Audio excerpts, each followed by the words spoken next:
Spotlight पर। और आज की इस वीडियो में बेसिकली हम डिस्कस करेंगे एक पॉलीक्रेस्ट रेमेडी के बारे में जिसका नाम है सल्फर। और ये जो सल्फर है ना, ये आपके एग्जाम पॉइंट ऑफ व्यू से ये मेडिसिन बहुत ज्यादा इंपॉर्टेंट है और आपके एग्जाम में इसकी ड्रग पिक्चर पूछी जा सकती है। तो हम इसके ज्यादा से ज्यादा सिम्टम्स को कवर करने की कोशिश करेंगे इस वीडियो में। तो चलिए शुरू करते हैं। तो सबसे पहले अब हम देख लेते हैं कि अगर आपके एग्जाम में सल्फर की ड्रग पिक्चर पूछी जाती है तो आपको कुछ इंट्रो के कुछ पॉइंट्स आपको पता होने चाहिए जो आपको इसकी इंट्रो को लिखने में मदद करेंगे। जैसे कि सल्फर को प्रूव किसने किया था, तो इस मेडिसिन को प्रूव किया था डॉक्टर हैनीमैन ने। और इसका जो कॉमन नेम होता है वो होता है ब्रिमस्टोन या फिर इसे फ्लावर ऑफ सल्फर के नाम से भी जाना जाता है।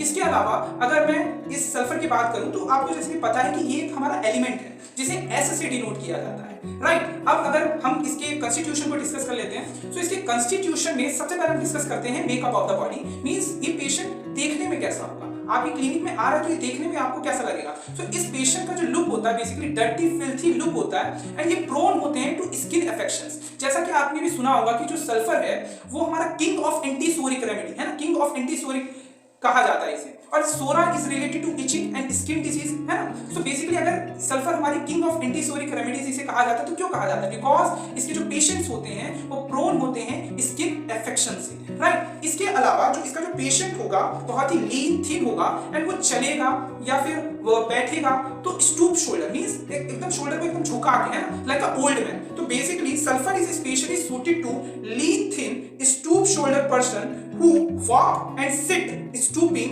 and walk stooping like a old man। और इस पेशेंट्स के बारे में इसका जो पेशेंट होता है इसके बारे में बहुत इंपॉर्टेंट पॉइंट क्या है कि इसके लिए स्टैंडिंग वर्स्ट पोजीशन है, मींस ये खड़ा रहना ही नहीं चाहता। So standing is the worst position for the sulphur patient. तो ये मैंने ओवरऑल आपको इसकी मेकअप ऑफ द बॉडी के बारे में बता दिया। इसके अलावा अगर मैं मियाज़म की बात करूं तो जैसा कि मैंने बताया it is a king of antipsoric remedies, तो सोरा मियाज़म इसके अंदर देखने को मिलता है। एंड डायथिसिस की अगर मैं बात करूं तो स्क्रोफ्यूलस डायथिसिस देखने को मिलता है। अब स्क्रोफ्यूलस डायथिसिस ज्यादा डिटेल में नहीं बताऊंगा बट अभी के लिए इतना जान लो कि स्क्रोफिला का मतलब होता है diseases with swelling of glands है ना, बेसिकली अगर स्वेलिंग ऑफ ग्लैंड्स वगैरह देखने को मिलती है। इसके अलावा जो इसका टेम्परामेंट होता है वो होता है नर्वस टेम्परामेंट। अब नर्वस टेम्परामेंट का मतलब क्या है, तो बेसिकली नर्वस टेम्परामेंट का मतलब बस इतना होता है कि इतना जान लो अभी के लिए कि जो इसकी जो नर्व्स होती है ना बहुत इजीली एक्साइटेबल होती है। एंड ये इसका जो पेशेंट होगा वो मेंटली एंड फिजिकली बहुत ज्यादा अलर्ट होगा है ना, मींस वो बहुत क्विकली डिसीजन लेगा है ना। और इसका पेशेंट बहुत ज्यादा इंटेलेक्चुअल होता है ना।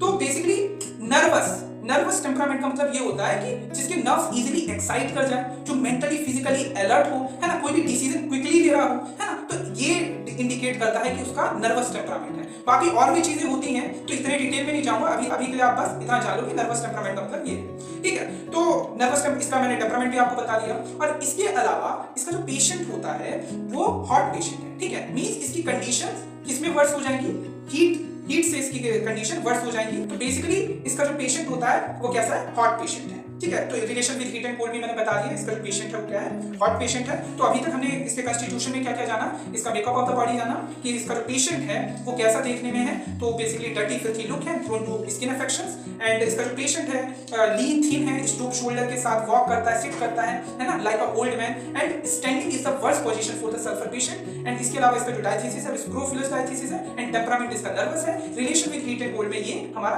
हॉट पेशेंट है, ठीक है। तो यहाँ तक मैंने इंट्रो भी बता दिया आपको, यहाँ मैंने कॉन्स्टिट्यूशन भी सल्फर का मैंने एक्सप्लेन कर दिया। अब हम डिस्कस करते हैं कुछ इसके इंपॉर्टेंट सिम्टम। अगर वो आपका ड्रग पिक्चर लिखने के लिए आपके एग्जाम में आता है तो ये जो इंपॉर्टेंट पॉइंट्स है आपको लिखने ही लिखने हैं। तो बेसिकली अगर मैं इसके कुछ इंपॉर्टेंट सिम्टम्स की बात करूं तो सबसे पहले तो इसका इंपॉर्टेंट सिम्टम ये है कि इसका जो पेशेंट होता है ना वो जब अपनी कंप्लेन लेकर आता है तो होता क्या है कि उसकी कंप्लेन ना वापस आ जाती है। मतलब जब वो मेडिसिन लेता है तो उसकी कंप्लेन गायब हो जाती है ना, उसकी जो डिसीज है वो रिलैप्स कंडीशन में चली जाती है।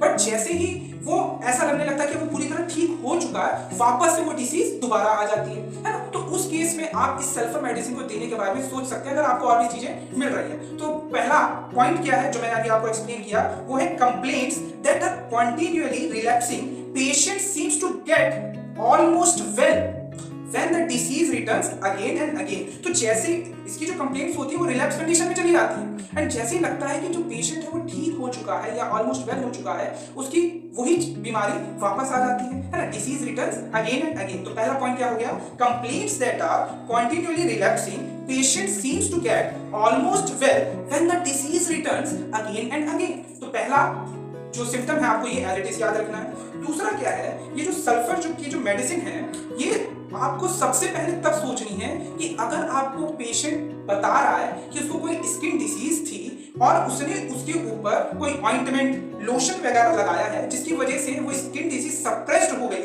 है ना, तो उस इंस्टेंस पे जो हम सबसे पहली रेमेडी सोचते हैं वो हमारी सल्फर है। तो दूसरा पॉइंट जो आपको याद रखना है वो क्या है, sulphur should be thought of first instance when the patient comes with the history of suppression of skin disease by external application, example lotion, ointment, etc. So basically दूसरा पॉइंट भी आपको याद हो गया। पहला पॉइंट क्या है कि इसकी जो कंप्लेंट्स हैं वो रिलैप्स कर जाती हैं, जब लगता है पेशेंट पूरी तरह ठीक हो चुका है वैसे ही उसकी डिसीज रिटर्न कर जाती है। पहला पॉइंट हो गया। दूसरा क्या है कि अगर suppression of skin disease by external application देखने को मिल रहा है फिर भी आप इस मेडिसिन को देखने के बारे में सोच सकते हो, तो ये दूसरा पॉइंट आपको एग्जाम के लिए याद रखना है। तीसरा क्या है कि जो इसका जो पेशेंट होता है ना वो अपने आप को किंग समझता है।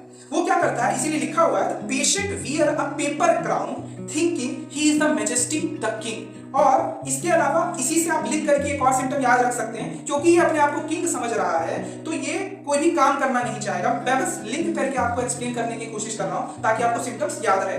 तो क्योंकि ये अपने आप को राजा समझ रहा है, किंग समझ रहा है, तो इसलिए ये कोई भी काम करना नहीं पसंद करेगा। सो तीसरा सिम्टम तो आपको ये हो गया कि ये क्या वियर करता है, पेपर क्राउन वियर करता है, थिंक करता है ये मैजेस्टी है, द किंग है ना। और चौथा सिम्टम इसी से लिंक करके आप क्या याद रख सकते हैं कि disinclined to work of any and every description, means वो काम करना नहीं चाहता है। Disinclined to work of any and every description, क्योंकि वो तो अपने आप को राजा समझ रहा है ना। The patient wear a paper crown thinking he is a majesty, the king, and disinclined to work of any and every description। ये अगला सिम्टम हो गया जो आपको याद रखना है। तो अभी तक हमने 4 सिम्टम देख लिए। इसके अलावा ये अपने आप को राजा तो समझ रहा है, बट इसका जो पेशेंट आएगा ना उसने बहुत ही बेकार कपड़े पहन रखे होंगे, है ना, फिर भी वो ये सोचेगा कि उससे सुंदर कपड़े तो किसी ने पहन ही नहीं रखे हैं, है ना। बेसिकली पेशेंट को ना, ये पेशेंट ज्यादा ना अपनी वेल्थ को दिखाता है। इसका जो पेशेंट होता है इसको किसी से मांगना पसंद नहीं होता, इसको देना पसंद होता है इस सल्फर के पेशेंट को। तो ये चीजें आपको देखने को मिलेगी। तो इसके अलावा अभी मैंने बताया कि इसने बहुत बेकार कपड़े पहन रखे होते हैं फिर भी ये सोचता है कि इससे अच्छे कपड़े तो किसी ने पहन ही नहीं रखे। तो इसी से अगला सिम्टम क्या है कि dresses himself in the most filthy rags but consider them to be most elegant of decoration. Every rags seems beautiful when the patient takes fancy for it. ठीक है, तो ये टोटल मैंने आपको अभी 4 सिम्टम याद करा।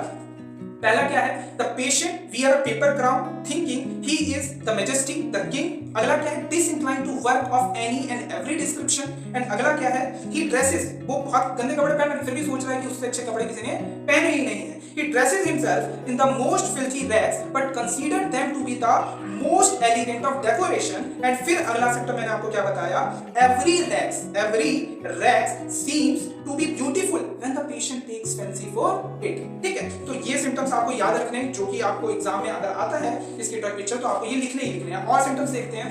तो बेसिकली इसका जो पेशेंट होगा इनके स्टमक में ना, इसका जो इसके पेशेंट के स्टमक में इनको ना मूवमेंट फील होती है, feeling of a movement in a abdomen. ठीक है, तो अगर आपको कोई पेशेंट आके ये बोला कि मेरे को ना अपने एब्डोमेन में मूवमेंट फील हो रही है जैसे कि मेरे पेट में कोई चाइल्ड है ना, तो ऐसी सेंसेशन, ऐसी फीलिंग इस पेशेंट के एब्डोमेन में आपको देखने को मिल सकती है। तो अगला पॉइंट यही है, there is a feeling of movement in a abdomen as of a child. उसको बोलेगा कि मेरे को ऐसा लग रहा है जैसे मेरे पेट में कोई बच्चा, उसकी मूवमेंट हो रही है।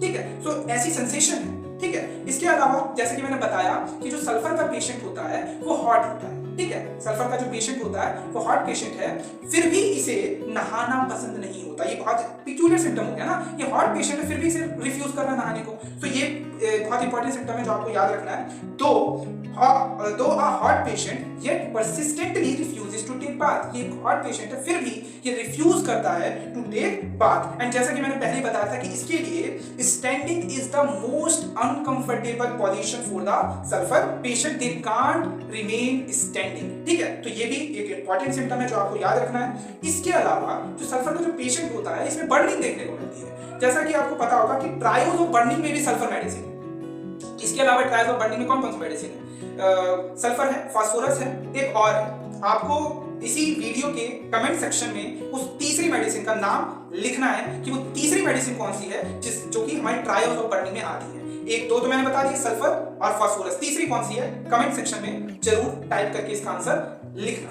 ठीक है। तो बेसिकली ट्रायल्स ऑफ बर्निंग में भी हमारी सल्फर मेडिसिन आती है, तो इसीलिए इसमें अगला सिम्टम ये आपको मेंशन करना बहुत जरूरी है, burning is for sulphur and sulphur is for burning. Burning इस पेशेंट की पूरी बॉडी में एज अ जनरल सिम्टम भी देखने को मिल सकती है, एज अ लोकल सिम्टम भी, जैसे सोल्स में, पाम्स में, वर्टेक्स में, आईज में, नोज में, and part on which he lies, है जिस पार्ट पे वो लेट रहा है उस पार्ट पे बर्निंग महसूस हो सकती है। तो एज अ जनरल भी या एज अ लोकल भी, है ना, इन सब पार्ट पे बर्निंग देखने को मिल सकती है। तो burning is for sulphur and sulphur is for burning, क्योंकि बर्निंग जो है ट्रायल्स ऑफ बर्निंग में हमारी ये सल्फर मेडिसिन आती है, ठीक है। तो ये जो सिम्टम है, आपको अगर इसकी ड्रग पिक्चर आती है तो इसमें आपको ये चीज लिखनी है। इसके अलावा जो अगला की नोट है, और ये तो नॉर्मल चीज है, जैसे कि मैंने आपको बताया कि एक हार्ट पेशेंट है, तो इसके जो सिम्टम्स होंगे वो कब एग्रीवेट करेंगे, हीट से एग्रीवेट करेंगे। तो aggravation by heat is another key note of sulphur. तो हीट से इसके जो सिम्टम्स होते हैं वर्स हो जाते हैं, एग्रीवेट हो जाते हैं। इसके अलावा कंजेशन ऑफ सिंगल पार्ट, है ना, कंजेशन वगैरह के केस में भी आप ये मेडिसिन देने के बारे में सोच सकते हैं। अगर आईज में, नोज में, लिप्स में, है ना, अगर कहीं पे भी कंजेशन हुआ है, फिर भी आप इस मेडिसिन को देने के बारे में सोच सकते हैं। इसके अलावा ये जो सल्फर मेडिसिन है ना, ये क्या करवाती है, ये एब्जॉर्प्शन भी करवाती है सीरस और इंफ्लेमेटरी एक्सुडेट का इन प्लूरा एंड जॉइंट्स, है ना। अगर प्लूरा एंड जॉइंट्स में सीरस और इंफ्लेमेटरी एक्सुडेट वगैरह है तो उसका भी ये एब्जॉर्प्शन करवाने में मदद करती है। अगर द बेस्ट सेलेक्टेड रेमेडी जैसे कि एपिस एंड ब्राइनिया फेल कर गए हो, तब ये मेडिसिन काम कर सकती है। सो यही लिखा है, the sulphur facilitate the absorption of serous और inflammatory exudate in pleura and joint when the best selected remedy like apis and bryonia etcetera fail, ठीक है। तो ये भी बहुत इंपॉर्टेंट सिम्टम है कि ये एब्जॉर्प्शन करवा देता है सीरस एंड इंफ्लेमेटरी एक्सुडेट का फ्रॉम द प्लूरा एंड आपका joints if the best selected remedy जैसे कि एपिस एंड ब्राइनिया फेल कर गई है तब, ठीक है। तो उस केस में भी आप इस मेडिसिन को देने के बारे में सोच सकते हैं, अगर आपको और भी सिम्टम्स इस सल्फर के मैच हो रहे हैं तो। इसके अलावा एक बहुत ही इंपॉर्टेंट सिम्टम है इस मेडिसिन का कि इसको weak empty all gone sensation होती है स्टमक में, स्पेशली बहुत important, specially at 11 AM। So at 11 AM इस मेडिसिन के पेशेंट्स को weak empty all gone sensation होती है स्टमक के अंदर। बहुत इंपॉर्टेंट सिम्टम है, अगर इसका ड्रग पिक्चर आता है तो ये लिखना ही लिखना है। इसके अलावा इस मेडिसिन के अंदर क्रेविंग किस चीज की है, तो स्वीट की, अल्कोहल की, बियर की, विस्की की, तो इन सब चीजों की इस मेडिसिन के अंदर, इस मेडिसिन के पेशेंट्स के अंदर क्रेविंग है। और एवर्जन किन चीजों से है, तो मिल्क से, मीट से और बिजनेस, जैसे ही बताया कि disincline to work of any and every description. So business हो गया, मिल्क हो गया, मीट वगैरह हो गया, तो इससे सल्फर के पेशेंट को एवर्जन होता है। और craving sweet, alcohol, beer, whisky वगैरह की इस पेशेंट्स के अंदर क्या होती है, इंटेंस क्रेविंग होती है। इसके अलावा इस मेडिसिन के पेशेंट्स के अंदर डायरिया देखने को मिलता है, और इसका जो डायरिया होता है, डायरिया की वजह से ये अर्ली इन द मॉर्निंग में बेड से तुरंत उठ के बाथरूम की तरफ भागते हैं, क्योंकि इनके अंदर भी क्या देखने को मिलती है, lack of power in sphincter ani, ऐसा एलोसोपोट्रीना में भी देखने को मिलता है, और बहुत सारी और भी मेडिसिन जिसमें ये मॉर्निंग डायरिया वगैरह देखने को मिलता है। इसके अलावा इसमें से सल्फर भी एक मेडिसिन है। सो डायरिया, अगला पॉइंट क्या है, अगला सिम्टम क्या है, diarrhoea driving out of bed early in the morning as there is lack of power in sphincter ani. इसके अलावा इसका जो कॉन्स्टिपेशन होता है वो बहुत ही हार्ड, नॉटी, ड्राई होता है, एज इफ बर्न, है ना, जैसे जल गया हो। तो इसका जो स्टूल होगा कॉन्स्टिपेशन के दौरान वो कैसा होगा, हार्ड होगा, नॉटी होगा, ड्राई होगा, एज इफ बर्न। इसके अलावा इसकी जो स्किन होगी वो कैसी होगी, ड्राई होगी। तो ये मैंने ओवरऑल आपको सारे जितने भी इसके इंपॉर्टेंट सिम्टम्स है ना सल्फर के, मैंने सारे कवर कर दिया। अगर आपके इसके ड्रग पिक्चर लिखने के लिए आपके एग्जाम में आता है ना, तो आपको यही सारे सिम्टम आपको जरूर मेंशन करने हैं, ठीक है। तो एक और मैं आपको रिवाइज करा देता हूं। तो सबसे पहले हम सल्फर में क्या देखा कि भाई हम इसका थोड़ा इंट्रो देख लेते हैं। तो इंट्रो में हमने देखा कि भाई इसको जो प्रूव किया था वो डॉक्टर एनीमैन ने प्रूव किया था, और इसका जो कॉमन नेम था वो हमारा क्या था, ब्रिमस्टोन या फिर फ्लावर ऑफ सल्फर। इसके अलावा ये हमारा एक एलिमेंट है जिसे एस से डिनोट किया जाता है। फिर हमने इसके कुछ इंपॉर्टेंट इसका कॉन्स्टिट्यूशन देखा। कॉन्स्टिट्यूशन में पहले हमने इसका मेकअप ऑफ द बॉडी देखा। मेकअप ऑफ द बॉडी हमने देखा कि जो पेशेंट है वो कैसा देखने में होता है, डर्टी फिल्थी लुक होता है ना, डर्टी फिल्थी लुक होता है, प्रोन होता है स्किन इन्फेक्शंस के लिए। इसके अलावा ये जो पेशेंट होता है सिटिंग एंड लीन थीन होता है, और बैठता और चलता किससे है, स्टूप शोल्डर के साथ चलता है, जैसा कि ओल्ड मैन चलते हैं ना, लाइक अ ओल्ड मैन। इसके अलावा हमने देखा कि इसके लिए जो स्टैंडिंग है वो वर्स पोजीशन है। फिर इसके बाद हमने इसका मियाज़म देखा, किंग ऑफ एंटीसोरिक रेमेडीज में आता है तो सोरा मियाज़म है। इसके अलावा डायथीसिस इसका क्या होता है, स्क्रोफिलस डायथीसिस होता है। टेम्परामेंट देखा हमने, नर्वस टेम्परामेंट होता है। इसके अलावा हमने देखा relation with heat and cold में ये हॉट पेशेंट है, ठीक है। इसके बाद हमने फिर इसके कुछ इंपॉर्टेंट सिम्टम्स देखे। तो सबसे पहले हमने देखा कि जो इसकी जो कंप्लेंट्स होती हैं वो रिलैप्स कंडीशन में चली जाती है, जैसे ही लगता है पेशेंट ठीक होने वाला वापस वो डिसीज रिटर्न कर जाती है। So complaints that are continuously relapsing, patient seems to get almost well when the disease returns again and again. फिर हमने अगला सिम्टम देखा कि अगर सप्रेस स्किन डिसीज, अगर सप्रेशन ऑफ स्किन डिसीज देखने को मिल रहा है due to application of external lotion, तो उस केस में भी हम इस मेडिसिन को देने के बारे में सोच सकते हैं। तो sulphur should be thought of the first instance when the patient comes with a history of suppression of skin disease by external application, example lotion, ointment वगैरह की वजह से। फिर हमने देखा कि इसका जो पेशेंट होता है वो एक पेपर क्राउन वियर करता है, सोचता है कि वो राजा है। The patient wear a paper crown thinking he is the majesty, the king, इस वजह से disinclined to work of any and every description. फिर हमने देखा he dresses himself the most filthy rags and consider them to be the most elegant of decoration, and every rag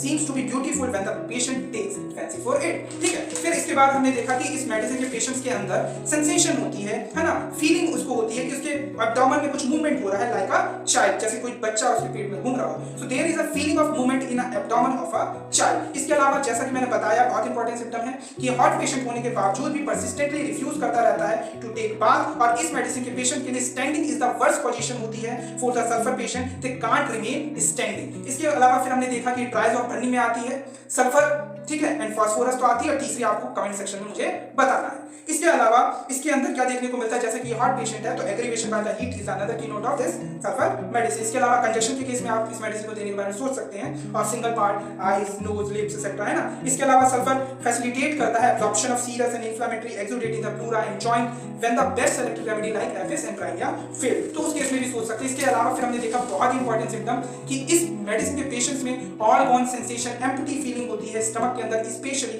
eight 11 AM, ठीक है। इसके अलावा फिर हमने देखा कि इसके अंदर जो क्रेविंग है वो sweet and alcohol, beer, whisky वगैरह की है, एवर्जन है इसे मिल्क, मीट और बिजनेस से। फिर इसके अलावा फिर हमने देखा डायरिया इसका कैसा होता है, driving out of bed early in the morning due to as there is lack of power in sphincter ani, ठीक है। इसके अलावा इसका जो कॉन्स्टिपेशन, उसमें जो स्टूल है वो हार्ड होता है, नॉटी होता है, ड्राई होता है एज इफ बर्न। इसके अलावा इसकी जो स्किन है वो ड्राई होती है ना। तो ये सारे सिम्टम्स मैंने ऑलमोस्ट जितने भी इसके इंपॉर्टेंट सिम्टम थे सल्फर के मैंने कंप्लीट कर दिए। आई होप आपको मेरी वीडियो अच्छी लगी होगी। अगर आपको मेरी वीडियो अच्छी लगी, मेरी वीडियो को लाइक करें, शेयर करें। तो इसी के साथ हमारी वीडियो कंप्लीट हुई। मिलते हैं ऐसी नई वीडियो के साथ, तब तक खुश रहें, मस्त रहें, जय हिंद।